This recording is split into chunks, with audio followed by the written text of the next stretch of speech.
Bismillahirrahmanirrahim. Assalamu alaikum. Welcome to my YouTube channel, The Knowledge Hub. Dear friends, today we will start module number 8, First Aid. So this module is also very important, same like the previous one. So we will be deeply discuss this module. So please check out completely this module. So let's begin to the next slide. First aid हमारा ये जो video है इसकी objective हमारे पास है aim of first aid, role of first aid हमारे पास क्या है, बेसिक फर्स्ट एड हमारे पास कौन सी चीज़ है, AED हमारे पास है क्या चीज़, ठीक है, CPR हम किस तरह करते हैं और ये क्या चीज़ है और इसका क्या रोल होता है फर्स्ट एड के अंदर, और ये सारा हम इसमें चेकआउट करने वाले हैं, इसमें मतलब डीपली स्टडी करने वाले हैं. सो वीडियो को आप लोगों ने पूरा चेकआउट करना है. So let's start. Aim of the first aid हमारे पास क्या है. So the aim of the first aid can be remembered by 3 principles. The first one is preserve life, कि ज़िंदगी को हमने महफूज रखना है. इफ फॉर एग्जाम्पल सिक्योरिटी एक जगह पे ड्यूटी कर रहा है, security perform duty on in the building or inside the community or on the main gate or in any environment, so they will be preserve life of the community, and they will be preserve life of the building, they will be preserve life of the company. So ये मतलब उनको महफूज रखने के लिए मतलब पूरा कोशिश करेगा. And the second number, prevent further harm, मज़ीद नुकसान को रोकना है. For example if there is any emergency, so they will be prevent further harm, के मतलब कोई और नुकसान ना हो, मज़ीद नुकसान को इसने रोकना है. जो नुकसान हो गया वो तो ऑलरेडी हो गया है, लेकिन उसने कंपनी को या मतलब प्रॉपर्टी को मज़ीद नुकसान से बचाना है. लेट सपोज फॉर एग्ज़ाम्पल एक बिल्डिंग है और उसमें एक रूम के अंदर आग लग गई है. There is a fire in a room. For example, if you perform duty in the building and there is a fire in the room, so you will be prevent the other part of the building. Other part of the building मतलब एक room के अंदर तो आग लग गई है, लेकिन सिक्योरिटी ने ये कोशिश करनी है कि मैंने फर्स्ट एड के अंदर मज़ीद रूम, मज़ीद बिल्डिंग को नुकसान ना हो, मज़ीद वो उनको नुकसान ना पहुंचाए. तो वो इसके लिए मतलब अपना कोशिश करेगा कि वो दूसरे जो हमारे पास बिल्डिंग है, जो और लोग हैं, उनको प्रिवेंट करें. The third number point is promote recovery. जो मतलब रिकवरी को वो प्रमोट करेगा कि जितने मतलब बंदों को वो जो है ना बाहिफाजत उनको वो रिकवर कर सकता है, उनको जो है ना मतलब वो साइड पे कर सकता है उस इमरजेंसी से. सो ये कि मतलब मज़ीद लोग, फॉर एग्ज़ाम्पल एक जगह एक बिल्डिंग में फायर लग गई है, जिनको नुकसान हुआ है वो तो ऑलरेडी हुआ है, लेकिन जिनको नहीं हुआ है उनको सबसे पहले उन्हें रिकवर करना है. उसकी मतलब जो उनको प्रमोट करेगा कि मतलब सबसे पहले उन लोगों को बाहर निकालें जो हमारे पास सही है, और बकाया उसके बाद जो है ना वो जो लोग मतलब डिस्टर्ब है या जिन लोगों को नुकसान पहुँचा हुआ है वो आगे उनको मतलब जो है ना रिकवर कर सकता है और उनको वो रिकवर करेगा. सो ये हमारे पास 3 पीस का एक मेथड है, एक प्रिंसिपल है जो फर्स्ट एड के अंदर हमारे पास यूज़ होता है. Preserve life, prevent further harm and promote recovery. And I think आप लोग समझ चुके होंगे कि हमारे पास फर्स्ट एड के अंदर 3 पीस किस तरह काम करता है. ठीक है, ये पेपर में भी इससे क्वेश्चन आ सकता है. पेपर में ये किस तरह क्वेश्चन आएंगे. सो आपको मतलब क्वेश्चन में इस तरह आएगा कि 3 मतलब फर्स्ट एड के अंदर 3 पीस क्या चीज़ हैं. तो ऑप्शन लिखे होंगे एक के अंदर मतलब ऑल ऑफ द अबव, या पहला नंबर या सेकंड नंबर या the third one. So you must be choose the one in the 3 option. सो आप उसमें कोई भी चूज़ कर सकते हो. आप बेहतर समझते हो कि कौन सा नंबर उसमें आना चाहिए. ऑल ऑफ द अबव आना चाहिए उसमें. So let's move to the next slide. Role of first aid हमारे पास क्या है. रोल ऑफ फर्स्ट एड मतलब इसका रोल क्या है, मतलब क्यों ज़रूरी है हमारे पास first aid. assist a medical emergency quickly and safely. Exactly, for example any emergency occur in any location, so first aid वहाँ पे होना चाहिए कि आप उनको जल्दी मतलब फर्स्ट एड दे सको, उनको रिकवर कर सको। लेट सपोज मतलब एक बंदा जो है ना वो सनस्टॉर्म की वजह से जो है ना वो गिर गया है। सो अगर आपके पास पानी नहीं है और आपके पास निमकोल नहीं है और आपके पास फर्स्ट एड में ऐसा कोई चीज़ नहीं है कि आप उनको दे सको, सो उसको मतलब मज़ीद ज़्यादा नुकसान हो सकता है, क्योंकि एम्बुलेंस के आने में या मज़ीद जो है ना इमरजेंसी आप अगर कॉल करते हो तो उसके आने में अगर टाइम लग सकता है। तो उससे पहले पहले अगर आपके पास कुछ मिनट्स का टाइम है उसमें आपने इनको क्विक एक्सेस देनी है। सो हमारे पास ये इसलिए भी ज़रूरी है, और हमारे पास ये इसलिए भी ज़रूरी है कि फॉर एग्ज़ाम्पल इमरजेंसी एम्बुलेंस या मेडिकल टीम के आने से पहले पहले आप उनका इंजरी और इलनेस मालूम करो, identify the injury and illness, give early and appropriate treatment in order of priority. ठीक है, मतलब जिस चीज़ की उनको ज़रूरत है, लेट सपोज सनस्टॉर्म की वजह से एक बंदा गिर गया है, इट्स मीन उनको पानी की ज़रूरत है, उनको मतलब पाँव को आपने मालिश करना है, रबिंग करना है, पॉलिश के मतलब पाँव के जो नीचे वाली जगह हो। ठीक है, सो और उसके ऊपर आपने पानी की मतलब जो है ना वो उसके चेहरे पे थोड़ा डालना है कि वो उसको मतलब वो कूल मतलब उनको जो मतलब हॉट अंदर से जो महसूस हुआ है कि वो उसको कूल महसूस करें, मतलब वो अपने जगह पे खुद को असेंबल करें। ठीक है, अब ये भी हमारे पास फर्स्ट एड है में मतलब ये ज़रूरी चीज़ है। और number 4, comfort and reassure a casualty. किसी मतलब अगर कोई बंदा ज़ख्मी है उनको आपने तसल्ली देना है, उनको यकीन दिलाना है कि you are okay, there is no problem, छोटा सा मसला है और आफ्टर ट्रीटमेंट आप बिल्कुल मीन रिकवर हो जाएगी, you will be recover after treatment. ठीक है, और उसको आपने मतलब इमरजेंसी सर्विस को अगर आपने कॉल की हो तो आपने उस बंदे को आपने इमरजेंसी सर्विस या एम्बुलेंस के थ्रू या मतलब जो मेडिकल टीम है उनको हवाले करना है। तब तक आपने उनके साथ ही रहना है और उनका आपने एक इंसिडेंट रिपोर्ट मतलब तैयार करना है कि आपके पास सबूत हो ये क्यों हुआ है, कब हुआ है, किस टाइम हुआ है और किस वजह से हुआ है। So you must be prepare the incident report for that patient, for that mean the first incident. So let's move to the next slide. उम्मीद है आप लोग पहला वाला समझ चुके होंगे। सो फर्स्ट बेसिक और फर्स्ट एड में हमारे पास क्या है कि सबसे पहले हमने डेंजर को पॉइंट करना है कि खतरा मतलब किस चीज़ से मतलब ये हुआ है। ठीक है, खतरा वहाँ पे क्या चीज़ है, खतरा मतलब हैज़र्ड कौन कौन से हैं वहाँ पे। आगे हम डेंजर को कम्प्लीटली डिस्क्राइबली मतलब एक डिटेल से डिस्कस करने वाले हैं। ठीक है, और उसके बाद हमारे पास है उसको हमने रिस्पॉन्स किस तरीके से करना है। एंड थर्ड पॉइंट मतलब सेंड फॉर हेल्प। ठीक है, airway, breathing, CPR and defibrillation. So ये सारे हम जो है ना आगे 1 बाय 1 डिटेल से डिस्कस करने वाले हैं, और इसमें हम कुछ स्मॉल सी मूवीज़ वीडियो भी देखेंगे जिससे हमें ये मोर क्लियर होगा। ये जो हम मतलब जो हमारे पास एंटिटी टाइटल्स हैं, ये जो डेंजर, रिस्पॉन्स, एयरवे, ब्रीथिंग हमने किस तरह देनी है, सीपीआर क्या चीज़ है और डिफिब्रिलेशन हमारे पास क्या चीज़ है, तो इसका हम मज़ीद डिटेल से डिस्कस करने वाले हैं। सो डियर फ्रेंड्स, जिस जगह पे जिस स्लाइड में आप लोगों को समझ नहीं आई थी तो आप कमेंट बॉक्स में बता सकते हो, और जितने भी मटेरियल है उसको मज़ीद आगे अपने फ्रेंड्स के साथ जो है ना शेयर किया करें कि और मतलब जिस तरह आप लोगों को फ़ायदा हो रहा है तो इस तरह मज़ीद और लोगों को भी उससे फ़ायदा हो। So let's move to next slide. हमारे पास यहाँ पे एक लेट्स सपोज एक मतलब एक मसला आया हुआ है, there is a problem, there is an incident and you identify, you must be apply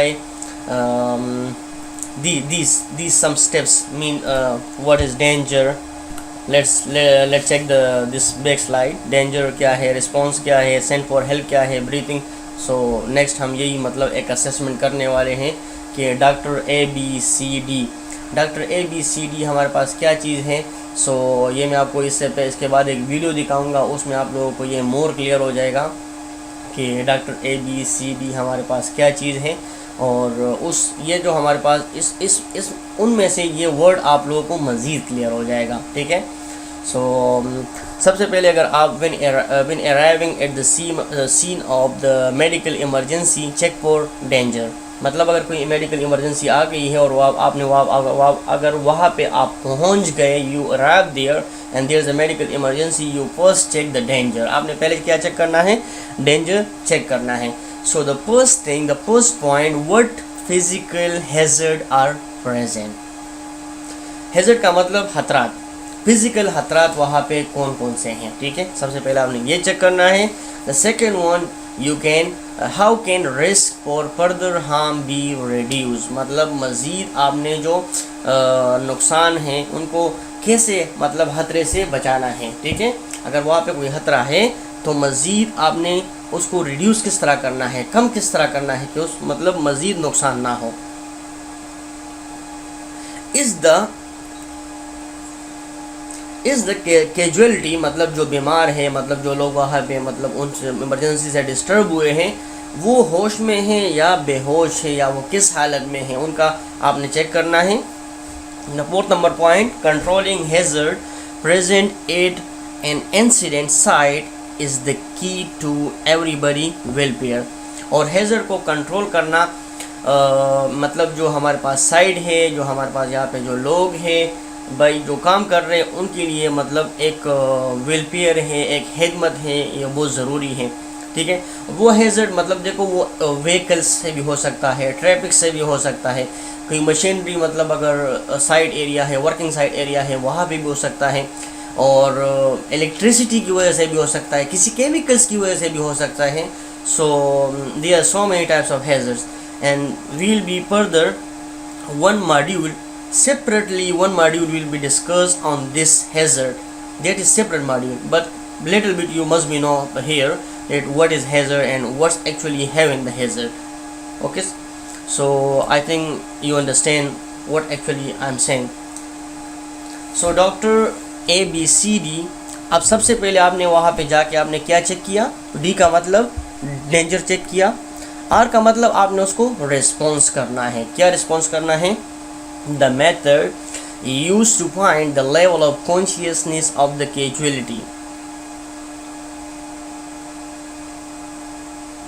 ठीक है, the method used to find मतलब आपने कोई फार्मूला, कोई मेथड ढूंढना है कि उससे मतलब जो कैजुअल है उनको हम किस तरह जो है ना मतलब रिकवर कर सके, वो जो अगर बेहोश है वो किस हालत में है, उनको होश में किस तरह लाना है. सो वो लिमिटेड टाइम में आपने वो हर एक चीज़ को मतलब आपने उनको रिस्पॉन्स करना है हर एक बंदे को. ठीक है, सो मज़ीद इसमें हमारे पास AVPU एक मेथड, एक प्रिंसिपल यूज़ हो रहा है. ए का मतलब है अलर्ट, फर्स्ट चेक कि मतलब जो लोग वहाँ पे हैं जो इस इमरजेंसी से उनको मसला हुआ है, नुकसान हुआ है, या जो वहाँ पे उनको हेल्प की ज़रूरत है, आया वो अलर्ट है, कुछ मूविंग वगैरह कर रहे हैं, दे आर मूविंग और नॉट. फॉर एग्ज़ाम्पल ये मैं साथ साथ इंग्लिश में भी इसलिए आप लोगों को एक्सप्लेन कर रहा हूँ कि हमारे पास कुछ व्यूअर्स हैं जो और कंट्रीज से हैं. So they must be understand what actually I am teaching the lecture because they also watching my YouTube channel. So the first we check that the casualty which are present there and which are disturbed and they are affected that emergency, they are alert, they are moving or not. If they are not moving and they are not alert मतलब अगर वो हमारे पास alert नहीं है, moving नहीं कर रहे, so we move to the next principal method, V. So what is V? V mean wise. When we talk to the casualty, आया वो हमें response कर रहे हैं या नहीं? They are responding us. When we talk to him, they are responding or not. If they are not responding, if not process, go to P. What is P? मतलब उसका हमने fan check करना है. We will be check the injury or fan of the casualty. Where exactly they have pain, they have injury. If we didn't found anything, so then we will be proceed to U. फिर हमने U की तरफ जाना है. So after completing these checks without response, you can assume that the अगर हमें that the casualty is unconscious, अगर हमारे पास ए पे भी कोई रिस्पॉन्स नहीं आया, वी पे भी कोई रिस्पॉन्स नहीं आया, यू पे भी you didn't get any response, so you consider that the casualty, that the patient, that the emergency affected person is unconscious. Mean उनको मज़ीद इससे भी ज़्यादा केयर की ज़रूरत है, प्राइमरी केयर की ज़रूरत है, और वो हम आगे डिस्कस करने वाले हैं। The scene assessment is now complete, assessment हमने ऑलरेडी कंप्लीट की और उसको मज़ीद primary care will be begin. वो हमारे पास क्या है, if the casualty is unconscious, मतलब अगर वो जो ए वी यू हमने जो चेक किया और उस पर हमें मतलब उसने कोई रिस्पॉन्स नहीं किया, they didn't get any response, we didn't get any response, so the airway should be checked and cleared. Position the casualty on their back, जख्मी को मतलब the patient we must be, मतलब हम उसको अपने पेट पर रखें, जख्मी को हम उठा लें और gently tilt the head back, उसका सर हमने नीचे की तरफ गिराना है, एंड लिफ्ट द चिन, और उनकी मतलब उनके चिन को हमने इस तरह उठाना है। वो आप वीडियो में मैं आपको दिखाऊंगा, फिर आप लोगों को और भी समझ आ जाएगी। And look for an obstruction, और चेक करना है कि कोई रुकावट, तो मतलब रुकावट को हमने दूर करना है। Clear obstruction with sweeping motion, जिसका अगर जिस तरह आप लोगों ने उसको उठाया, सर को पीछे किया और चेन को आप लोगों ने इसको थोड़ा सा मतलब थोड़ा सा ऊपर किया, सो आप लोगों ने उस टाइम चेक करना है कि उसको कोई रुकावट तो नहीं बन रहा, मतलब सांस में या इस तरह जो ब्लड सर्कुलेशन में कोई रुकावट ना हो, ठीक है, वो आप लोगों ने चेक करना है। नेक्स्ट हमारे पास आ जाता है कि look, listen and feel for normal breathing. फिर हमने उनका CPR चेक करना है, तो उसमें सबसे पहले हमने उनका कान उसके मुंह के साथ लगाना है, करीब करना है कि आया वो सांस ले रहे हैं, यानी they are breathing, the patient is breathing और नॉट।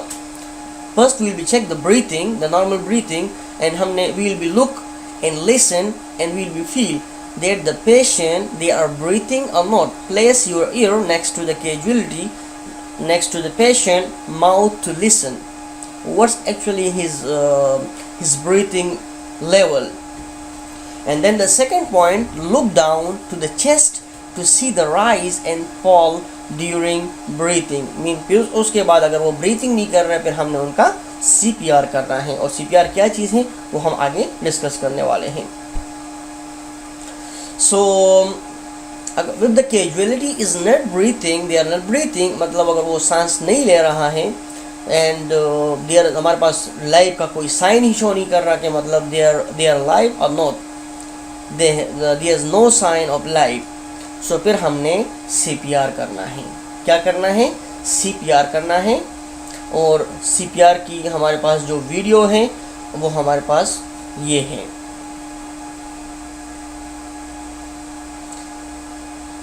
सो डियर फ्रेंड्स, आप लोगों ने वीडियो चेक की, आप उम्मीद है आप लोगों को CPR मोर क्लियर हो चुका होगा कि CPR क्या चीज़ है और किस तरह की जाती है। उसके बाद हम देखते हैं कि if possible send somebody to get the an AED, ठीक है। AED हमारे पास क्या है? ये दरहम वाली AED नहीं है जो हमारे पास करेंसी को मतलब शो करता है, UAE की करेंसी को। ये हमारे पास AED है जो इमरजेंसी को हमारे पास मतलब एक इमरजेंसी का इंस्ट्रूमेंट है जो हम इमरजेंसी के तौर पे यूज़ करते हैं। सो वो भी मैं आप लोगों को आगे दिखाने वाला हूँ, उसकी भी एक वीडियो है, वो आप लोग वॉच कर लो, आप लोग देखो, तो आप लोगों को मज़ीद एक क्लियर हो जाएगा कि AED क्या चीज़ है और किस तरह की जाती है। और ये तो provide 30 chest compressions and 2 rescue breath. आप लोगों ने ऑलरेडी CPR में चेक कर लिया है और उम्मीद है आप लोगों को ये समझ भी आ चुका होगा। Continue this cycle until help arrive, और ये हमने उस टाइम तक करना है जब तक हमारे पास इमरजेंसी एम्बुलेंस ना आए या इमरजेंसी टीम ना आए। If an AED arrive switch to using it, मतलब हमने एक बंदा जो भेजा था AED के पीछे और अभी वो हमारे पास आ चुका है, सो अभी यूज़ करने का टाइम आ गया है कि how we use the AED during emergency. So इसके लिए भी ये वीडियो चेक करें, सो आप लोगों को मज़ीद ये क्लियर हो जाएगा। उम्मीद है आप लोगों ने वीडियो चेक की और आप लोगों को AED के बारे में भी क्लियर हो चुका होगा। So we let's move to the next slide. ये हमारे पास वो AED है जो ऑलरेडी आप लोगों ने चेक किया कि हमारे पास किधर यूज़ होता है और किस तरह यूज़ होता है और इसका पर्पस क्या है। ऑटोमेटेड एक्सटर्नल डिफिब्रिलेटर, इसका एब्रीविएशन है, ये भी पेपर में एग्जाम में आ सकता है। सो इसके बाद we move to the next slide और वहाँ पे हमने ट्रीटिंग शॉक के बारे में कि हम शॉक को किस तरह ट्रीट करते हैं। शॉक हमारे पास मेडिकल इमरजेंसी शॉक, तो वैसे इलेक्ट्रिकल शॉक भी हो सकता है, ये हमारे पास इमरजेंसी मेडिकल इमरजेंसी शॉक है। Shock is a medical emergency which can be caused by the variety of factors including heart failure की वजह से भी, मतलब अगर आपका हार्ट फेल हो जाए तो उससे भी आपको शॉक हो सकता है। सीवियर ब्लीडिंग, ज़्यादा ब्लीडिंग हो इंटरनली या एक्सटर्नली, उससे भी हो सकता है। डिहाइड्रेशन, आपको उल्टी आ रही, वोमिटिंग हो, आपका कोई जलन हो रहा हो, ठीक है, सो उससे भी हो सकता है। आपको कोई मतलब ज़्यादा इन्फेक्शन हो, severe infection and allergic reaction, कोई एलर्जी हो और उससे रिएक्शन हो चुका हो, ये भी हो सकता है, ठीक है। और इस तरह pale face, cold, clammy skin, fast and shallow breath, ठीक है, आप जल्दी सांस ले रहे हो या मतलब स्लो ले रहे हो, ठीक है। फास्ट एंड वीक पल्स, आपका ब्लड प्रेशर ज़्यादा हो रहा है, कम हो रहे हैं। Yawning and sighing and confusing. So इन सब सिचुएशन में हमने जो करना है that we see in the next slide, and that is if the casualty is suspected of suffering from shock, shock की वजह से आपको कोई कैजुअलिटी सस्पेक्ट हो, सो हमने उस बंदे को लेटाना है, raise their leg to improve blood flow to vital organs and cover with a blanket to keep warm। अब ये भी हमने चेक करना है। इस वीडियो के अंदर आप लोगों को ये मज़ीद क्लियर हो जाएगा कि how we control these shocks which we already studied in the previous slide. So let's check these all shocks and how to control these shocks in this video.